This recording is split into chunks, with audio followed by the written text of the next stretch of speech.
Chakwal district headquarter अस्पताल के जराये से खबर मुलाहिजा फरमाएं। चकवाल डिस्ट्रिक्ट हेडक्वार्टर अस्पताल के डायलिसिस यूनिट में डायलिसिस मशीन का इजाफा हो गया, जिससे कुल तादाद 15 हो गई। अतिया की गई नई machine engineer Mohammad Iqbal gold medalist ने अपनी बेगम और बहन की वफात पर बतौर साले सवाब सदका जारिया पेश की।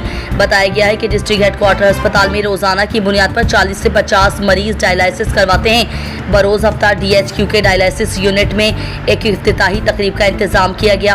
इफ्तिताही तकरीब में deputy commissioner Qurratul Ain Malik, assistant commissioner Sameena Bashir, AC headquarters MS doctor Anjum Qadeer, doctor Sheikh Raftar Chaudhry, Shahryar Sultan, साहिबजादा Pir Abdul Quddus, engineer Mohammad Iqbal, colonel retired Tariq Chaudhry, Malik Anjum Hanif, अस्पताल के अमले समेत दीगर हजरात ने शिरकत की।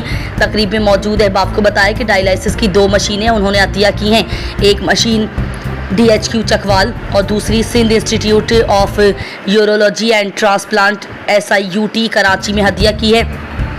ख्याल रहे कि डिस्ट्रिक्ट हेडक्वार्टर अस्पताल चकवाल में रोजाना की बुनियाद पर 40 से 50 मरीजों के डायलिसिस करवाए जाते हैं। डायलिसिस मशीन मरीजों के जिंदा रहने की एक उम्मीद भी है।